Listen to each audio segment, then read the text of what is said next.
Hello everyone, I hope you're having a fantastic day. Cecilia here, and I'm all about inspiring you with art, helping you to improve your painting skills and unlocking your creativity. Thank you so much for joining me for today's video. It's about how to paint a PEGASUS with acrylics. Normally I paint with oils, but I got a request about this topic, so that's why I'm doing it. But I have to say that I think painting with acrylics is in a way harder than with oils because of the blending part. But it works with some techniques. And yeah, I used this cardboard, not a canvas per se, but the surface is pretty similar.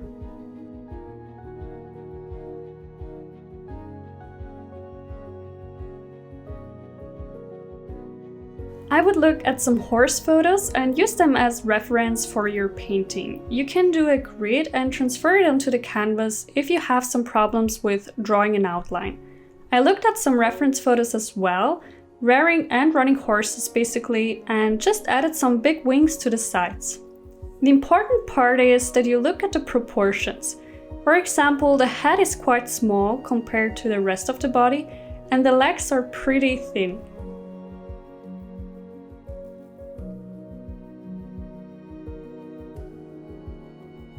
The reason why I use a pink colored pencil instead of a regular pencil is because we use light colors, and I figured that sometimes the lines of the graphite is slightly shining through and also darkens the colors because it gets mixed with the bright colors when I paint over it.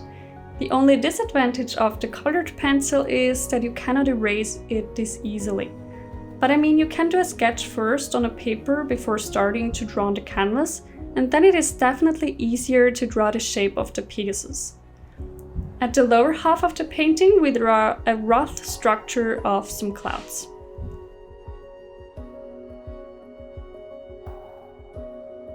At the lower half of the painting, we draw a rough structure of some clouds. I use this Winsor & Newton Galeria acrylics. The colors that we need for this painting are titanium white, permanent magenta, black, any kind of black is good, lemon yellow, violet, and also orange, but I realized that afterwards. The brushes that we need are these filbert brushes with this round edge in different sizes. They are really good for painting bigger areas and especially for painting clouds. We also use round brushes, roughly the size 5, and a tiny brush for some details.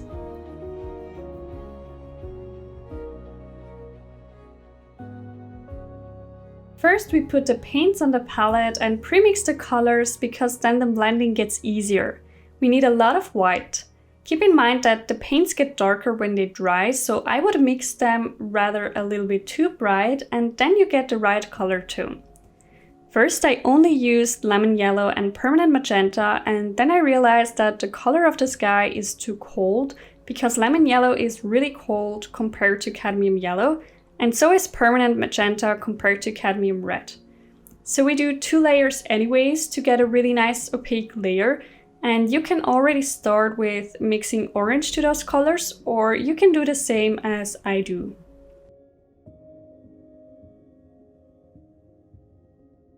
We mix a little bit of lemon yellow with white, and we do the same with permanent magenta to get kind of a rose color, and we add a really tiny little bit of black in order to desaturate the color. And then we do a third shade that is a little bit darker than this. We simply use less white.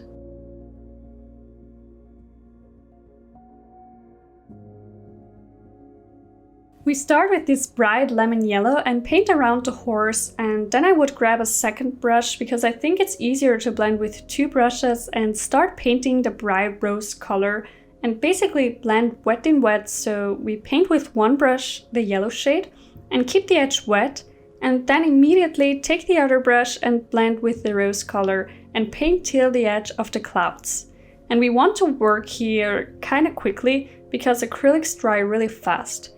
I wouldn't use too much water because then the paint layer gets thinner. Just enough water to blend them well.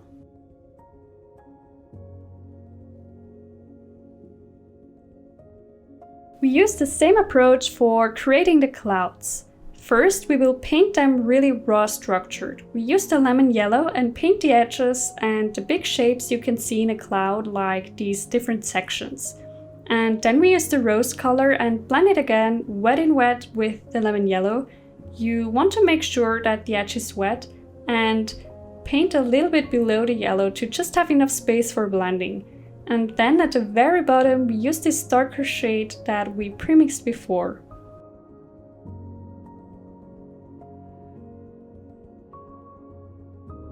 So yeah, now we let this dry for a moment and mix the new colors in that time. We use the same two shades but add another two. We basically mix the same again, lemon yellow, a lot of white and a little bit of black, and add a little bit of orange in order to have a warmer cadmium yellow. And we do the same with the rose color. We add a little bit of orange to have a really nice warm reddish rose color shade. Like this. It is really a difference, and I personally like it much more this way because the whole painting gets kind of a warm appearance. We use the same technique as before, so you can use 4 different brushes, one for each color tone, or you just use 2 or 1 brush and clean them well before dipping into a new color. Actually, I think it's cool to paint the sun at the top, so we do that first, and then we start with the brightest color, the bright yellow, and paint around the sun and then blend it wet in wet with the cadmium yellow. Again, I would leave a little gap between these colors and blend from both sides wet in wet, so the edges need to be wet, and then we focus on one spot here on the right side next to the wing. We work a little bit fast until we like the way the transition looks, and then we move on to the left side. After that, we paint one part with this cadmium yellow tone, and then towards the clouds we use the warm reddish rose color and blend it again wet in wet with the cadmium yellow, which results in kind of an orange tone. I wouldn't move the brush in just one direction because then it is more likely that you get kind of a line in the gradient. So we want to make sure to really create a nice smooth transition, and we do that by moving the brush in any direction, alternately from one to another side, switching between those two colors in case we need to adjust the shade.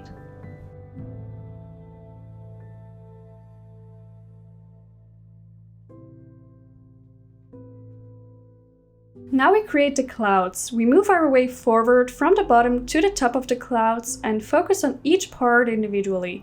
We begin with our shadow color, which is the darker cold rose color, and paint the lower corners. Next, we grab the warmer rose color and paint a certain area to make sure that we have exactly this color tone there. Also, you want to have a clean brush.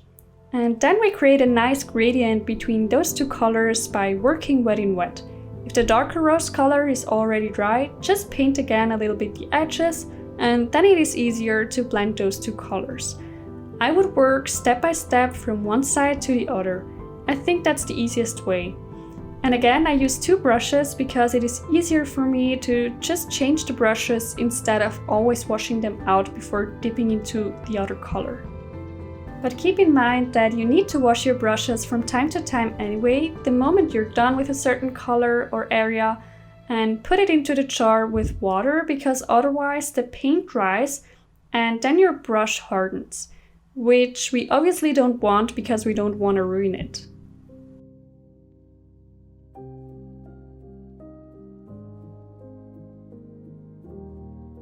The upper part of this big fluffy cloud is more lit up by the sun, so that's why the whole part is brighter and warmer, including the shadow part.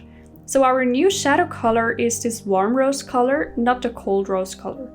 And we paint till the edge of the lower section of the clouds and leave space upwards.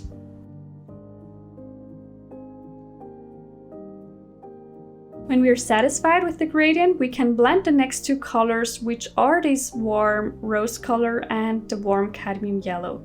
Again, the brush is clean and we paint first only a certain area with this color, and then we start to blend it with the warm rose color.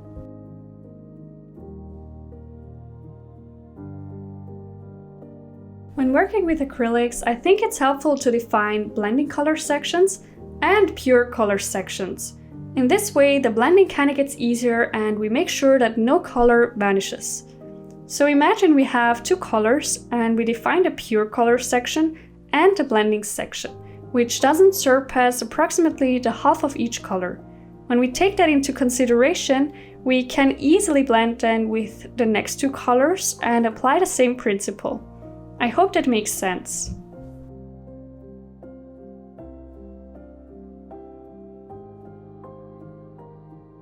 Then we use the last color, which is the brightest color, the lemon yellow mixed with white.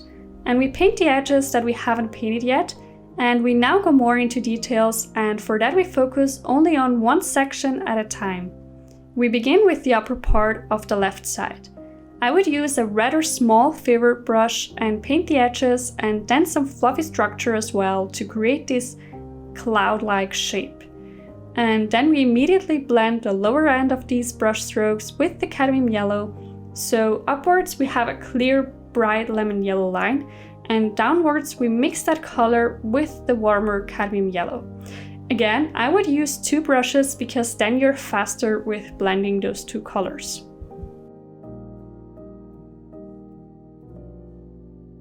And we do that method with each upper section, working to the right side step by step. And you can choose how many details you want. I like these big fluffy clouds, so that's why I like to add a lot of shapes within the cloud. And then we add some highlight spots by using a small round brush and titanium white, but only a few tiny spots here and there.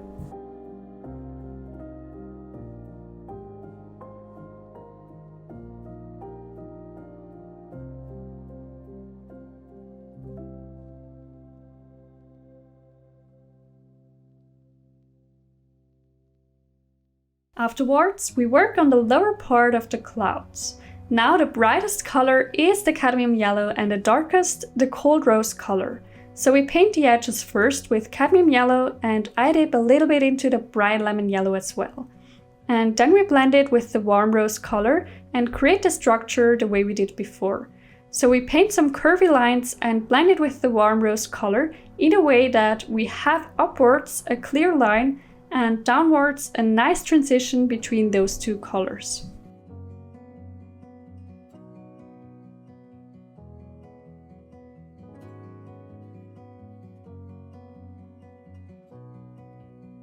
And then further downwards we use more the warm rose color and less the cadmium yellow and start to blend it with the dark cold rose color.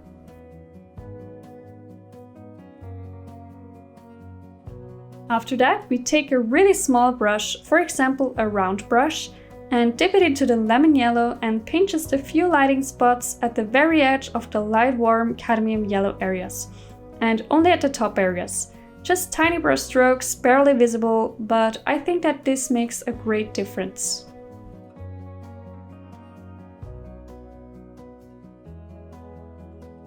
And we do the same at the left side and really pay attention to a nice color transition, and for that we simply paint one part at a time.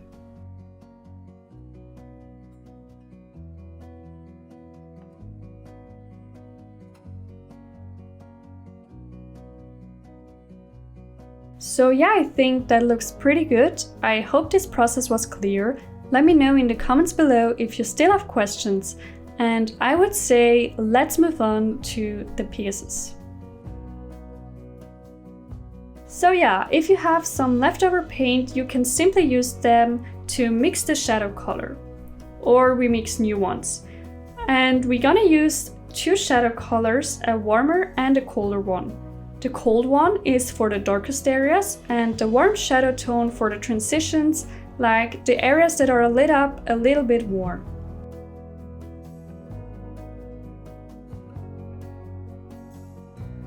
Basically, we use the same colors like this warm and cold rose color and add a little bit more black, but just a tiny little bit, because otherwise the color is too gray and we don't want that to happen. So a little bit of black to the warm rose color and permanent magenta and orange to darken it. And to the cold rose color we add a tad black, permanent magenta, and a little bit violet. That's it. We just want to darken the colors a bit. And then we start to define the shadow part of the Pegasus, which is a lot because the sun is behind its back, so the whole front part of the body is basically a shadow color. I mix new colors because I don't like the other ones. And yeah, we start with the colder shadow color that looks more like violet and paint the lines of the neck that you can see here at the side. They start at the jaw and go downwards, kind of a V shape, and meet each other where the neck ends. And from there we paint a curved line, a midline downwards. And we paint also a shadow underneath the head and then roughly the face of the Pegasus. The eyes, the ears, the bones at the side that you can see of the head moving towards the nostrils, and also these diamond-shaped bones at the very top of the head.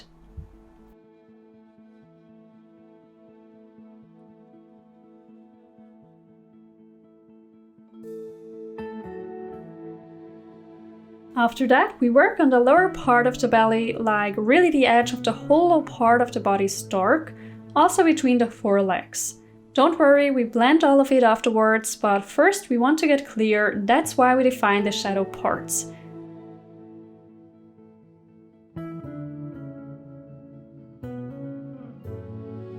And then we paint the shadows of the legs.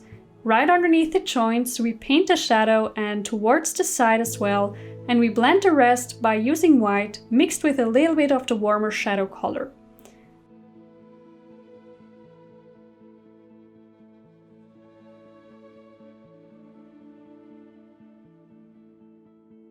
The very back leg is the darkest, so we kind of paint a lot of shadow there.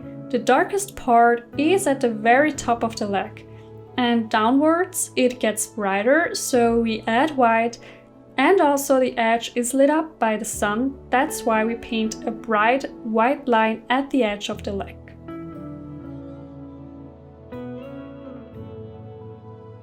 The last leg is a little bit lighter than the other, but still at the left side quite dark, so we put the dark color there and blend it with the warm shadow color mixed with white. And at the very right side we have just white.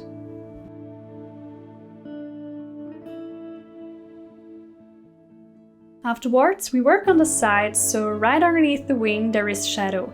We take the warm shadow color and blend it with the darker shadow color, like the belly part, and it is dry obviously, but we can paint just over it. And to the sides where the wing ends we blend it with white. And I think the nicest transition is when we always blend the cold shadow color with the warm and then with white.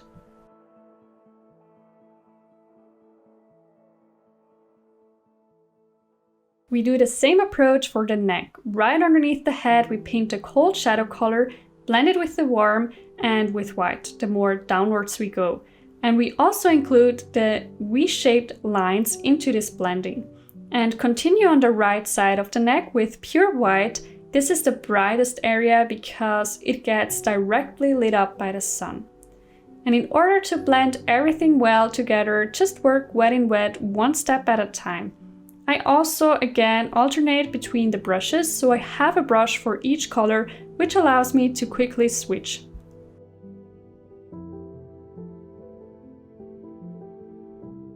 After that, we work on the muscles between the forelegs. We already painted a line in the middle, and then from there we draw two lines to the sides towards the legs, and also the other muscles at the left side.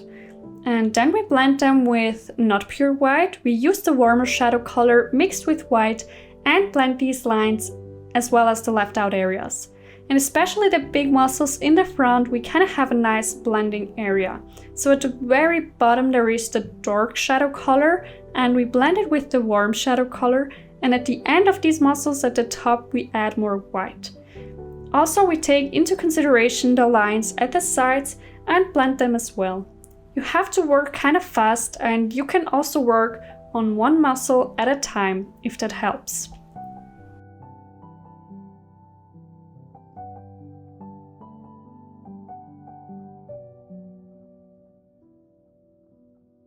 Now, coming to the wings, we define first slightly a big shadow area. We use the warm shadow color mixed with white. The lower part and the upper part of the wing we leave kind of white because these are the brightest parts. Right at the edge there's the light hitting the feathers and shining through.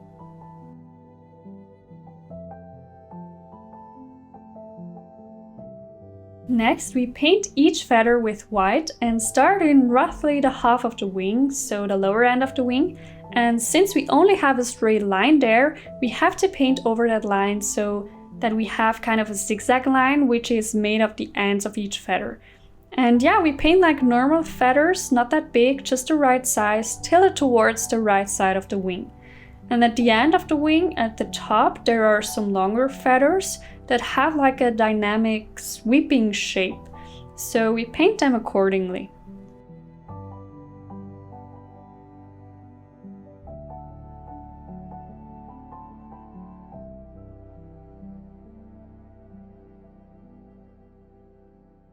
We do the same on the left side. After we defined the feathers, we paint lines in between them with the warm shadow color mixed with a little bit white, and we paint the other individual feathers as well.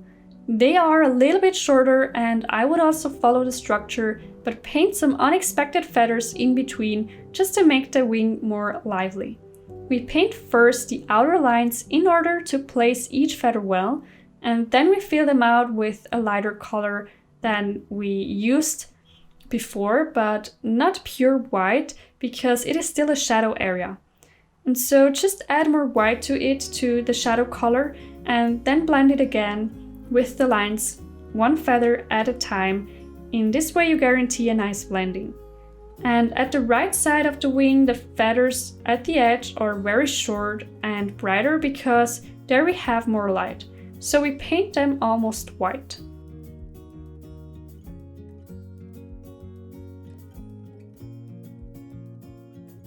And then we do the same on the right side. And at the lowest part of the wings we paint more shadow, and at the very top of the wing we use more white. You can also add some more details like the quill and individual hairs, especially for the long feathers. This looks even more amazing. I will leave it like this, maybe I add some more details later. Now we just refine some details, for example the muscles of the foreleg. I'm not quite happy with that. We add more shadow to it, the warm shadow color, and blend it well with white. And after that we want to work out the face of the Pegasus.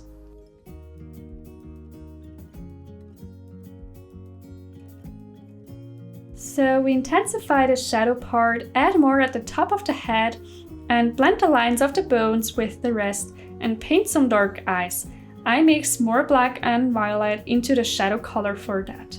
Not to forget the nostrils, they are darker as well, and right below the nostril we make a fine bright line, and underneath the eyes as well, and a little bit above.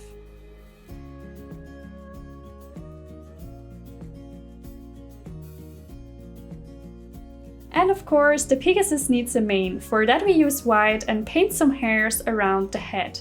And then we mix the white a bit with the shadow color, paint a line where the neck ends to make a clear distinction, and paint some shadow hairs there which we blend with white. And we do the same approach for the tail.